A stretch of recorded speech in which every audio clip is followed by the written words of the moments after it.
Ah, three bells. That means it's 3 o'clock Eastern Time, 12 or high noon Pacific Standard Time. Time for another episode of the Spaghetti Western Podcast. I'm your host, Tom Betts. Today's Season 3, Episode 17, number 82 overall. Today we've got a full show, so we'll talk about the history of the Spaghetti Westerns and one called The Magnificent Three. Whatever it became of, we're going to talk about Thomas Hunter. Who are those guys? One of the Sergio Leone stock company actors, Luis Barbu. Film of the week will be Django Shoots First. And the CD of the week is El Mio Nome y Shanghai Joe, or Shanghai Joe. I've also got some posters to show you, autograph, and book of the week. So let's get started. First thing we're going to cover is our ongoing history of the spaghetti western.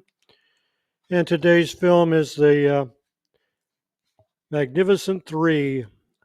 Original title was Magnifici Tre, Italian title. And the English title, like I said, The Magnificent Three. It's a 61 Italian film production by Cine Produzione out of Rome. Director is Giorgio Simonelli, a regular spaghetti western director when we get up there in a few years. Story and screenplay by Bruno Corbucci, that's Sergio's brother, Giovanni Grimaldi, Mario Guerrera, Giulio Scarnici, Renzo Tarabuzzi, and Vittorio Vighi. Cinematography was by Franco Villa, one of the regular cinematographers of the genre. It's an Eastman color and widescreen. Music is by the great Gianni Fario, and the song in the film is called Un Uomo Vivo, and it's sung by Gino Paoli, which I'm not familiar with. Main actors are Ugo Tognazzi, who plays Domingo, Walter Chiari plays Pablo, Raimondo Villanello plays Jose, Dominic Boschero plays Alba, Anna Rinaldi plays Dolores, Margaret Rose Keel plays Juanito, and another name that you might be familiar with is Tullio Altamura, plays Alonzo. Story goes as such: to defend the population from abuses of the dictator Bonarios El Supremo, who has a hobby, kidnaps young women for his wives, including 3 daughters of the late sheriff. Some brave citizens decide to hire gunmen to confront the dictator. To free the 3 girls, Pablo, Domingo, and Jose, all believed to be skilled gunfighters, but in reality, the 3 are actually inept peons of the region. They later are sentenced to death, but escape the firing squad with the help of the 3 girls and help overthrow the tyrannical El Supremo. So it's another parody or comedy Italian Western. The main actors, some biography information, are Ugo Tognazzi plays Domingo. His real name is Ottavio Tognazzi, who was born in Cremona, Italy on March 23, 1922.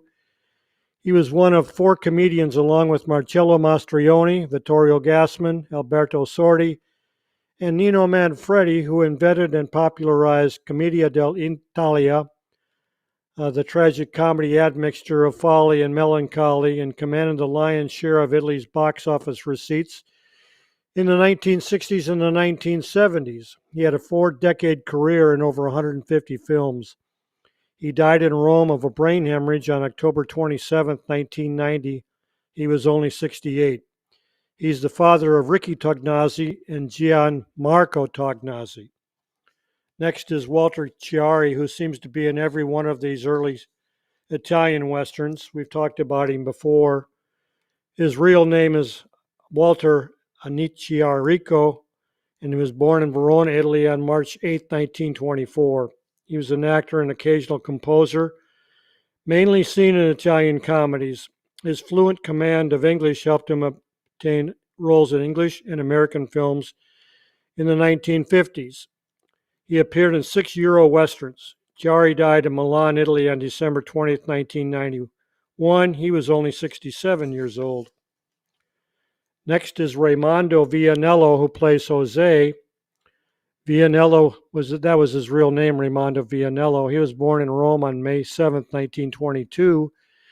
He was a comedian, actor, and screenwriter who spent a lifetime in the limelight along with his wife Sandra Mondani as one of the most popular and successful couples of Italian television ever. He died in Milan on April 15th, 2010 at the age of 87. Then we have Alba, who's played by Dominique Bachero. She was born in Paris on April 27, 1937, of Italian parents.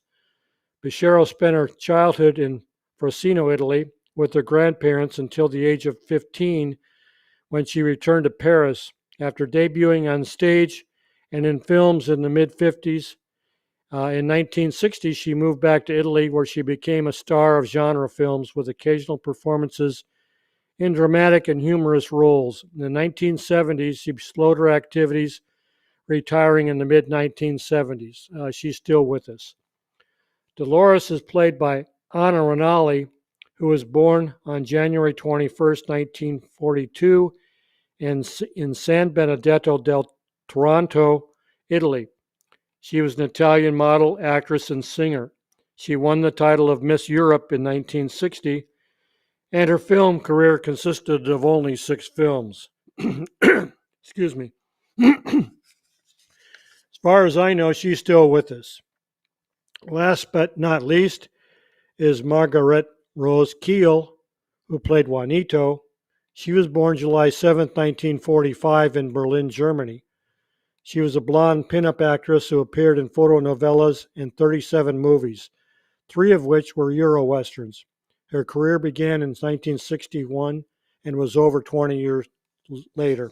She's still with us also.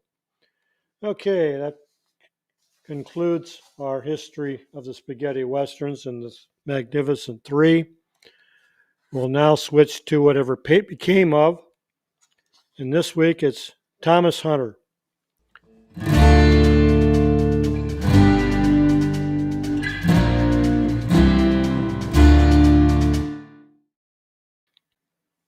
Okay, Thomas O'Driscoll Hunter was born in Savannah, Georgia on December 19, 1932. He graduated from the University of Virginia and then served as a captain during the Korean War in the United States Marine Corps. Bitten by the acting bug, he studied acting with Sanford Meisner and Uta Hagen. His first film role was a small part in Blake Edwards' What Did You Do in the War, Daddy? In 1966. After completing the film, a chance meeting with Dino De Laurentiis led him to be invited to star as the lead in The Hills Run Red, leading him to a career in European cinema with guest appearances in American television series. His dissatisfaction with European cinema led him to start an acting workshop in the basement of Rome's only Episcopal church, St. Paul's. He was encouraged to build a company of actors from members of the congregation. The Italian troupe, performing all English-speaking theater, played to full houses for a remarkable 6 years. He also owned a Rome restaurant called Your Mother's Kitchen. Hunter worked on several plays while in Rome as a playwright. Returning to the U.S., he wrote the screenplay for the 1980 film The Final Countdown. He then established the New England Repertoire Company at Murray Unitarian Universalist Church in Attleboro, Connecticut. Hunter published 2 books, the novel Softly Walks the Beast, which was an end-of-the-world story that takes place in the not-too-distant future and centers on a dwindling community of smart and resourceful people on a college campus, struggling against the horrible and seemingly unstoppable after-effects of a nuclear war. Softly Walks the Beast was first published in 1982, and a second edition was published in 2014. In 2015, Hunter published Memoirs of a Spaghetti Cowboy, Tales of an Oddball, Luck and Daring Do, which chronicles his adventures starring in his spaghetti westerns and other foreign productions while living in Rome. Hunter, a Renaissance man, was also a cartoonist, wrote original songs as well as lyrics to music composed by his father-in-law, Eddie Kortz. He even designed two energy-efficient homes for his family in Massachusetts. Hunter was married twice, first to model Catherine McDonald, his college girlfriend, from 1955 to 1977. They had a daughter, actress Catherine Kaki Hunter, born in 1956. His second wife was Isabel Kortz. Hunter died in Rowayton, Connecticut on December 27, 2017, eight days before his 85th birthday. Hunter was in 4 spaghetti westerns or Euro westerns: Death Walks in Laredo in 1966 as Whitaker Whitey Selby, The Hills Run Red in 1966 as Jerry Brewster or Jim Houston, Carlos, a TV western, 1971 as Pedro, and he was to appear in a 1971 film called Tequila, but it was never made. And that concludes our whatever became of. Next, we'll go to Who Are Those Guys?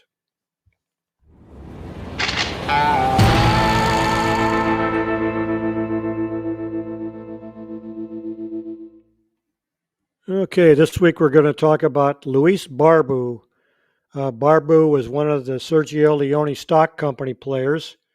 He was born in Vigo, Pontevedra, Spain on March 20th, 1927.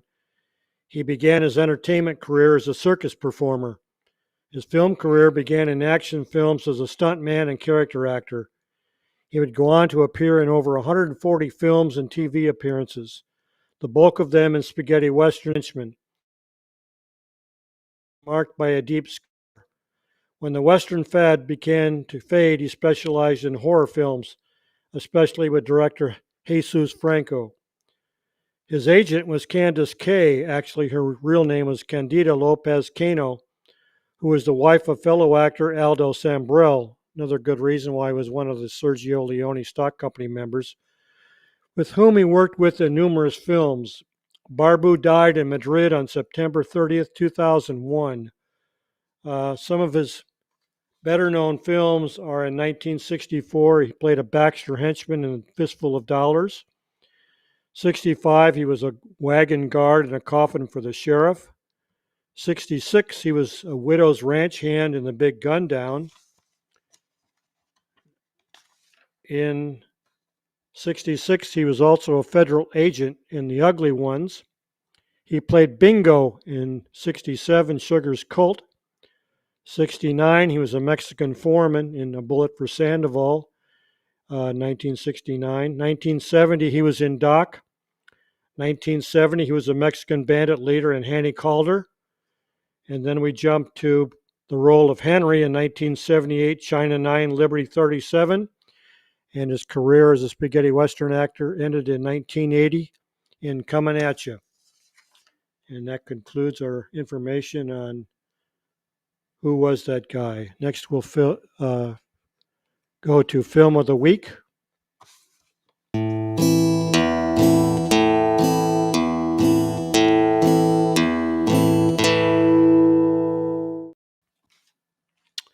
Okay, Film of the Week is Django Spara per Primo, which is No Mercy for Django, He Who Shoots First. Most of us know it as Django Shoots First. It was directed by Alberto De Martino, and the story and screenplay was by Massimo Capriacoli, Tito Carpi, Sandro Continenza, Alberto De Martino, Vincenzo Flamini, and Giovanni Simonelli. Most of the time when you see a screenplay or a story by that many writers, it's usually a mess, but this one actually works. Cinematography was by Riccardo Palatini. In Technicolor and Technoscope, Palatini was a regular in the spaghetti western genre. Music is by the great Bruno Nicolai, and it has one of the great songs of the genre, Dance of Danger, sung by Dino, whose real name was Eugenio Zambelli. The film stars Glenn Saxon, who plays Glenn Garvey or Django. Fernando Sancho plays Gordon Watch, a character's name he played in another spaghetti western we'll talk about.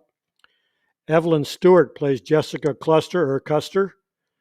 Alberto Lupo plays the doctor. Erica Blanc plays Lucy. Nando Gazzolo, plays Ken Cluster or Custer.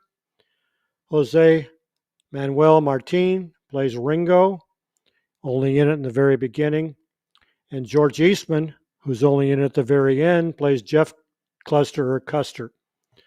Story is in the background. In the background, a lone hunter named Ringo, played by Jose Manuel Martin, is seen approaching a campsite. He's invited by Django, played by Glenn Saxon, to sit down at his campfire. The writer is a bounty killer, and his victim is a man called Garvin. The dead man turns out to be Django's father, so Django shoots the bounty killer and takes his father's body into town and collects the bounty himself. In town, he is told by the local busybody, Gordon Watch, played by Fernando Sancho, who likes the smell of money so much he hangs out at the bank all day, that Django has become the co-owner of both the bank and the saloon. It soon becomes clear that Django's father, who is framed by his business partner Custer, played by Nando Gazzolo, who now wants to get rid of the son, and Django must face a number of obstacles and six guns to obtain his inheritance. The film is an action-based western with a bit of comedy that doesn't overrun the film or become slapstick. One of the best vocals, Dance of Danger, of the genre is sung by Dino over the opening credits. Fernando Sancho's character is named Gordon Watch, the same character name he was called in Arizona Cult, or the English title, The Man from Nowhere. There's a great twist in the end when Cluster's son arrives in town to claim his share of the bank, and here's a spoiler if you don't want to know. Turn it off for a second.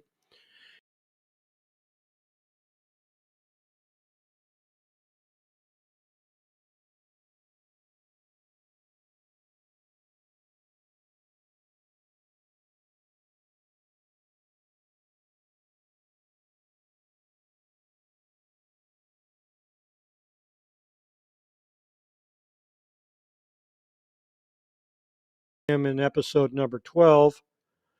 Fernando Sancho, real name Fernando Les. Jay and I covered him previously in episode number 9. Evelyn Stewart, real name Ida Golly, plays Jessica Cluster or Custer. Jay and I previously covered her in episode number 6. The same with Erica Blanc, real name Enrica Colombato, who plays Lucy. We covered her in number 6. And Alberto Lupo, who plays the doctor. He's born Alberto Zaboli on December 19, 1924 in Genoa, Italy. He was an Italian film and television actor, best known for his roles in swashbuckling and action films of the 1960s. He starred in films such as 008 Operation Extremate in 1965 as Agent 006. He appeared in 3 Euro westerns. Lupo died in San Felice, Cerseo, Italy on August 13, 1984. He was 59. Also is Nando Gazzolo, who was born Ferdinando Gazzolo in Savannah, Italy on October 16, 1928. He was the son of the actor and voice actor Laura Gazzolo and radio announcer Ada Ottaviani Piccolo. Nano debuted at the young age on radio, and in 1948, at 20 years old, he started his acting career, entertaining the stage company led by Antonio Gandioso. He achieved his first personal success in 1951 in the adaptation of Antonio and Cleopatra, staged by Renzo Ricci. He later worked on stage with Vittorio Gassman, among others. Before focusing in voice acting and dubbing, Gazzolo was also active in films and starred in several TV series with good success. Gazzolo was married with 3 children, one of which is actor Matteo Gazzolo. Nando died in Nepi, Italy on November 16th, 2015. He was 87. And that concludes our film of the week. Next, we'll talk about our autograph of the week.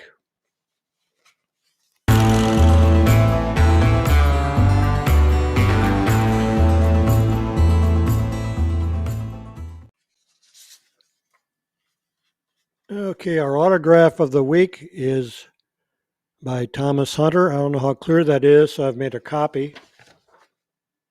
Maybe this is a little bit clear. It's to Tom Betts. And it says, "To the sweet life of La Dolce Vita." At the time I interviewed him for WAI, or Westerns All Italiano, Bill Connolly also interviewed him at the same time for Spaghetti Cinema. And we both encouraged him to continue writing his autobiography, which he did, and released it a few years later. So at that time, he sent me the autograph, which I sent him a copy of this German film ad mat, which that's what they look like. These were great. They were handouts at the theater when you went to see the program. Contain the storyline and pictures from the film. So that concludes our autograph of the week. We'll now turn to book of the week.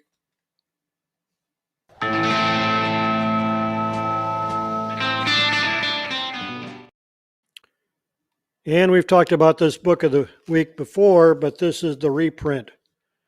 And this is Ulrich Bruckner's book, For ein paar Leichen mehr. And it was released in paperback in 2006. Contains 731 pages.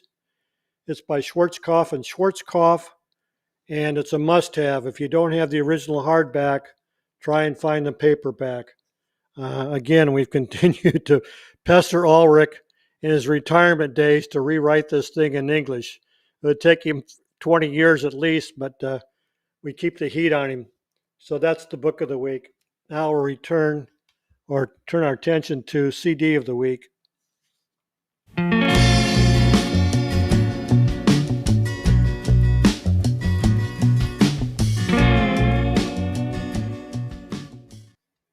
Okay, CD of the week is a double. It's Il mio nome è Shanghai Joe, and it also contains I Giorni della Violenza. That's Shanghai Joe and Long Days of Vengeance. Composer is Bruno Nicolai on both scores. Shanghai Joe is directed by Mario Cano.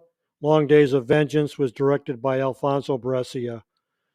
Shanghai Joe starred Chen Li and Klaus Kinski, and Long Days of Vengeance starred Peter Lee Lawrence and Biba Lankar. This CD came out in Italy in 1996 by Point Records. It's number PRCD123. Contains only 15 tracks. In total listening time is 1 hour and 11 minutes. It is available on Discogs, and the value they put on it is $40. So if you've got a copy of it, you know what it's worth, and it's about that amount on Discogs. Next, we're going to have some posters of the week.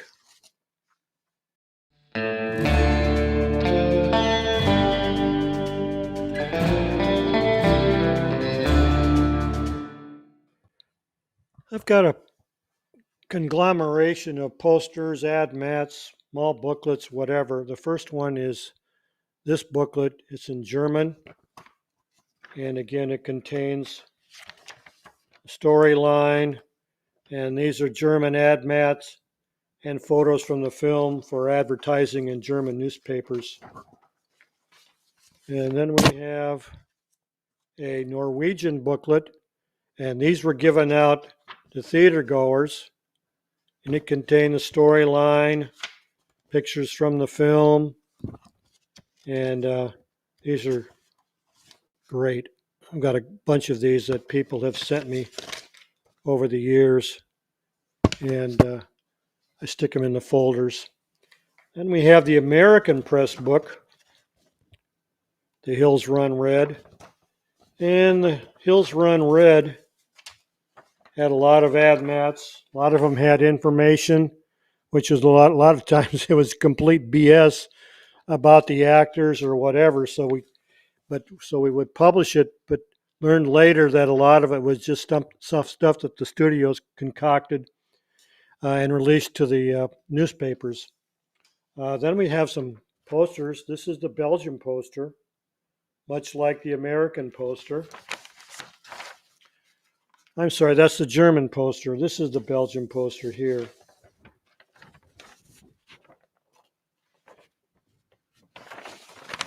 All similar artwork. This is a Yugoslavian poster.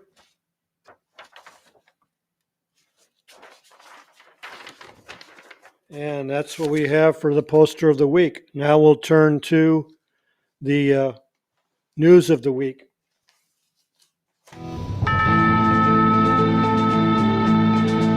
For the weekly news, first of all, there's a couple of DVDs that were released this past week. Both are from Germany. The first one is Todos Marsch des Bestien, which is Cutthroats 9, directed by Joaquin Luis Romero Marchant, starred Robert Hundar and Emma Cohen. It was released on April 29th by Multi-X/MXS/Mediex. It's region B or /2. It's in DTS-HDMA 2.0 mono, German, and Spanish. Extras include 4 cover options, and it's limited to 250 copies. Also has a booklet and trailers and the German credits. The other DVD that was released this week is a Terence Hill Bud Spencer box set. It's called Die Bud Spencer und Terence Hill box, which is Bud Spencer and Terence Hill box. It was released on April 29th also by Leonine. It contains 4 discs. 2 of these are Westerns, God Forgives, I Don't, and Troublemakers. It's region B with an aspect ratio of 16:9. It's in DTS-HD-MA 2.0 mono in German and English. Then we have some great news. Giovanni Ralli will receive the Lifetime Achievement Award during the 67th edition of the David D. Donatello Awards, which will take place on May 3rd in Cinecittà. Raleigh co-starred with Franco Nero and Tony Musante and Jack Palance in 1968's The Mercenary. Well-deserved award. This made news this past week.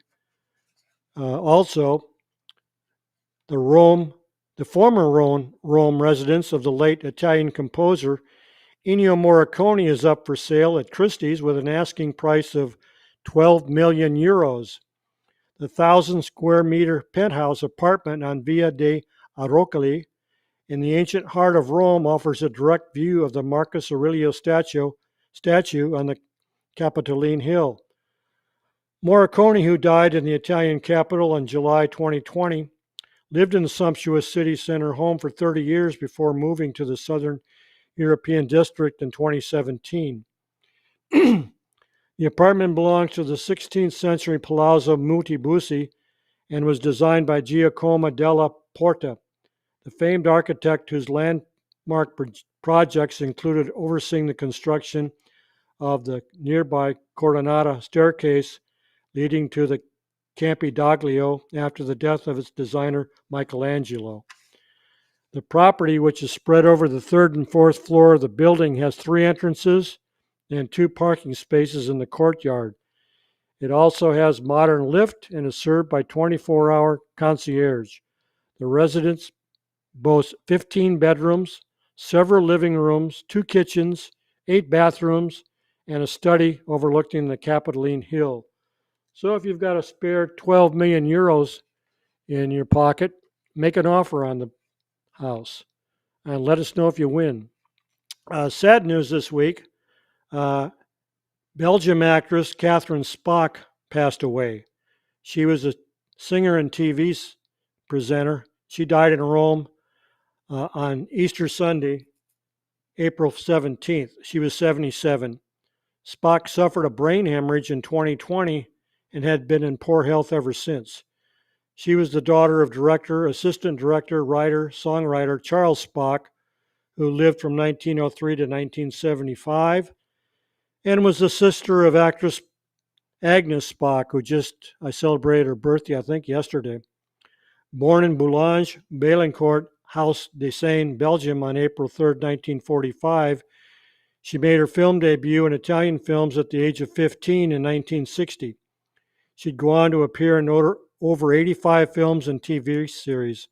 Spock was also a singer and model. She was married 4 times and had 2 children.